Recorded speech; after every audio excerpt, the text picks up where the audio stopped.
3, 2, 1. You're listening to Latino Living, Hola a todos, welcome back to Latino Living, a podcast about the lives of Latinos in Louisiana. Okay, done. Cut the camera. Este podcast es parte de HSJA at Northwestern State University. Hola. Hola. During each episode, we will share with you topics that affect las vidas de Latinos in este corner of the state.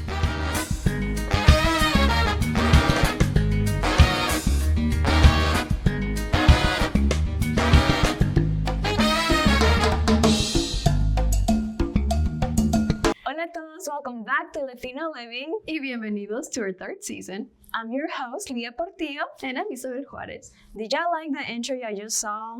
I hope you did, and if you didn't, go back and watch it. Playback, because we worked really hard.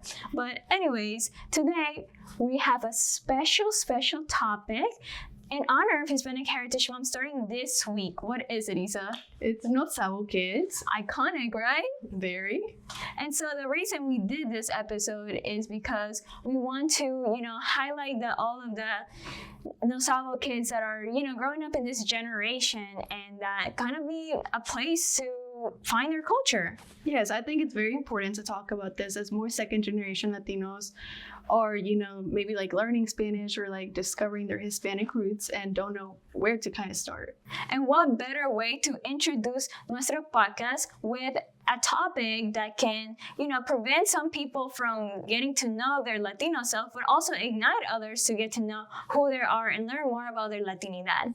And yeah, so Isa, would you like to tell us one of our guests today? Of course. One of our guests today is going to be Benjamin Portner. He is a professor here at NSU and he teaches foreign languages, and he also forms part of a bicultural family. And he gives us some tips on how to keep our culture alive, how to teach people other languages, and kind of how he's done it with his own family. So we're so excited about that. Yeah, nobody's language is perfect. And I think we have to get past the shame of not speaking perfect French, Spanish, English. Nobody's perfect. And as long as there's communication, that's really all that matters, right? Nobody's perfect. And, English speakers, there's many varieties of English speakers, and to each his own, right? But language is still culture, and it's important to retain the language to connect with the culture. What we prefer for our other guests, here's a sneak peek, a little treat for you. ¿Qué es un no sabo kid?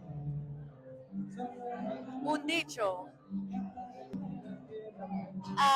No, no sabes quién es, no sé. Un plato. El nombre de una mascota. No sé. Es una persona que no habla bien el español. Today, one of our speakers is Nina Valle. Hi. And our other speaker is Valentina Buac. Hey.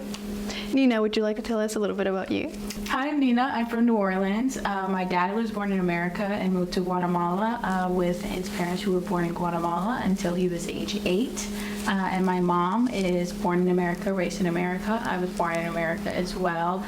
So mostly it's just my family that speaks Spanish speaking, and has experience with Spanish culture. I was just kind of raised more in the American way.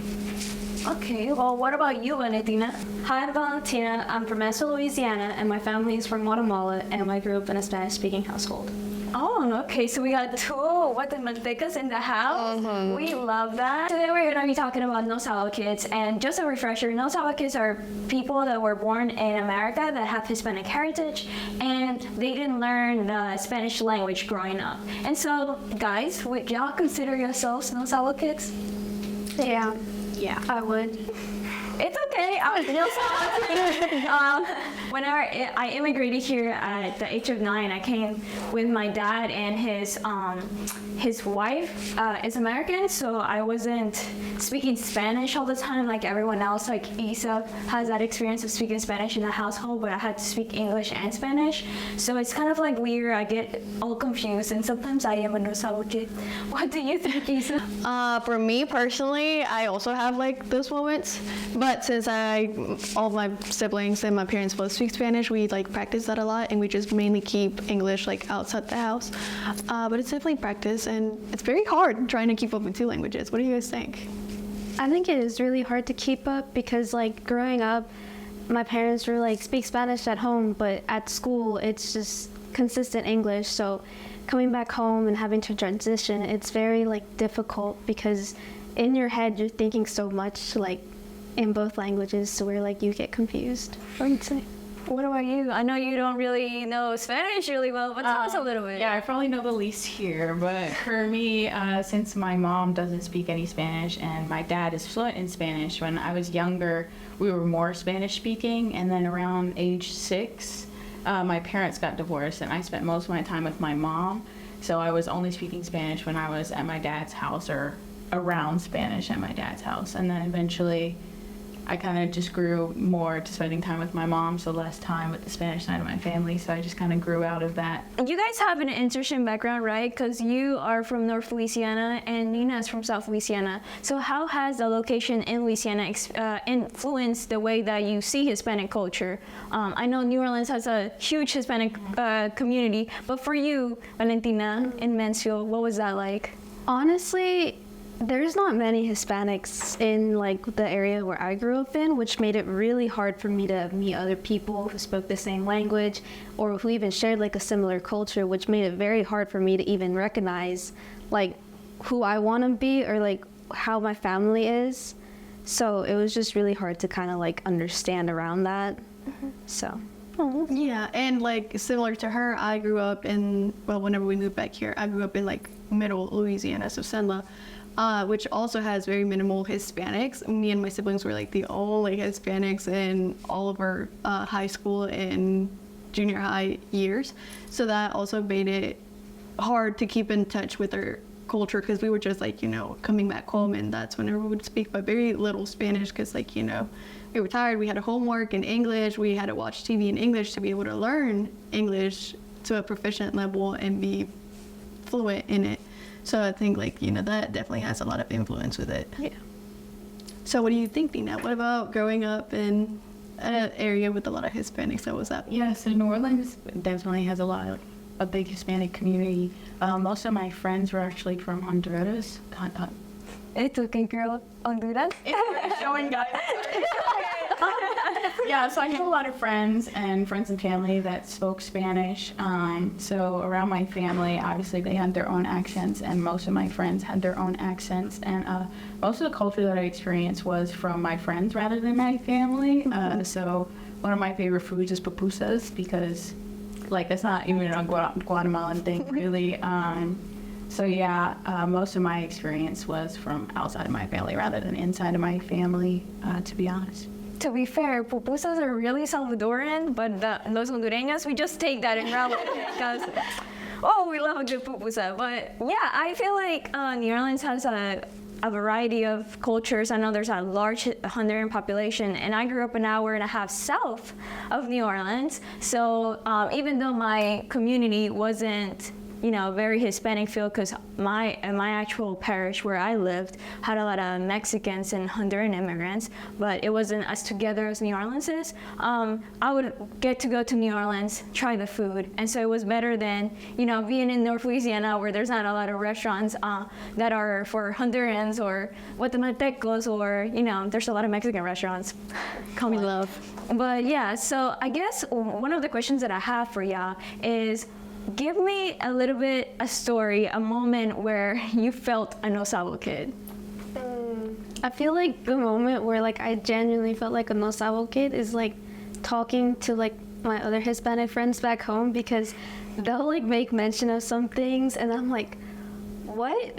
Like I don't understand what they're like saying or like what they have going on, and then I'm just like, okay, so I just really don't know anything. Like, and then they talk about going home, they talk about seeing their family members, like sharing special moments with them, and I'm like, I didn't get to experience that as much as they do. So I feel like that's one of the major things. Oh, that sucks. It's okay, we'll take you to Guatemala one day. I mean, we've never been to Guatemala, but you I've can been to Guatemala. a few times, but I've been like a few times, but not as much as like somebody else would. Yeah. That's fair. What about you, Nina? Mine is mostly when I have a lot of family out in California that are born in Guatemala, and they came with my grandmother. And so most of my Spanish-speaking family is over in California. And so I go to visit them usually like once a year. So maybe for holidays, maybe it's randomly in the summer. That's when it really comes out. So everybody's basically speaking Spanish. I say my one comment in English, they're like, Spanish, Nina, Spanish. I say my one thing, they're like, ah.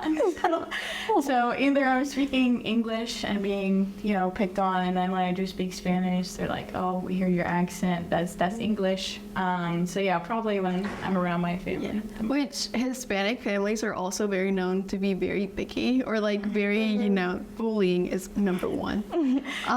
So yeah, that is hard, and I'm sure it makes you like, insecure, and I'm just like, yeah, I don't want to talk. But so I know that another way that we can stay in touch with our culture, even though we might not know the language, is like through music or through a movie. So what has been some of those mediums that have helped you like stay connected with your Latino self? For me, my aunt, she loves watching Spanish TV. So like as a kid, it was always on at my grandmother's house. So I would just watch, even if I didn't fully understand, I kind of knew what was going on, and that's mostly what happens when I'm around Spanish speakers. Like, I know what's going on, but I'm not going to say anything. Mm-hmm. So that's kind of one of the things that kind of influenced it. And then I kind of went into watching my own, don't judge me guys, I'm a Jane the Virgin fan, and so I felt almost, I wouldn't say seen, but I liked that it was such a combination of Spanish and English families and speakers in the show, and I thought that was something really beautifully represented there. What about you? I think. Honestly, it's watching novelas with my mom like a lot, and like every like weekend, like she'll always have music playing while she cleans the house, and then stuff like that. That kind of keeps me connected because I'm listening to like others speaking Spanish, and then it just kind of helps me understand it better as well, just by listening to music that I like and also watching like shows that we both like. For sure, that's something I also try to do, like, with school, when me moving away from my parents' home, I'm not listening to Spanish as regular as I would if I was back living with them. So I'm always trying to keep on like a show in Spanish, or like music in Spanish, or like reading in Spanish, because like something to not lose it completely, because it is very easy to lose, and like you don't even realize you lose it until you're like speaking to someone who's like very fluent in Spanish, and you're just like, okay. What did you say? So tell me a little bit about how you guys plan to incorporate your culture more and try to like learn your language, but just getting back into the Hispanic culture and not being no Sabo. So actually, I'm really thankful for Northwestern, and with the fact that HSJ is actually with Northwestern, because I've been able to meet you guys, and being able to get to know you guys has allowed me to speak more Spanish. And like, I was insecure about speaking Spanish for a really long time because I'd always mess up, but speaking with you guys has given me like the opportunity to kind of learn from my mistakes from also hearing you guys speak it, and it makes it easier for me to kind of talk to. Oh, yay! I love that. For me, I really do hope to get more in touch. For where I am now, I don't as well feel like I am, because I'm still kind of in that stage of feeling like pretty insecure. Also, just like in the way that I look, most people don't even know that I have like a Spanish family or anything like that. So it's kind of hard to find places where I can get that contact, so mostly it really is just like in music, to just keep a small part of it alive if I can. I think, obviously, trying to keep those like small little things incorporated in our daily lives, like listening to music, watching a show here and there in Spanish, is very important. Like I said, for our brain to remember and like keep training to understand Spanish. Do you guys want to say something before we get off? Something we didn't ask? Something. I don't know. Tu curiosidad, algo ahí. Teach your kids Spanish. Yes, please do. And so, that was Latino Living. And y'all want to do the ending? Yeah. Okay, ready? Latino Living. Un podcast para todos. Bye. Bye.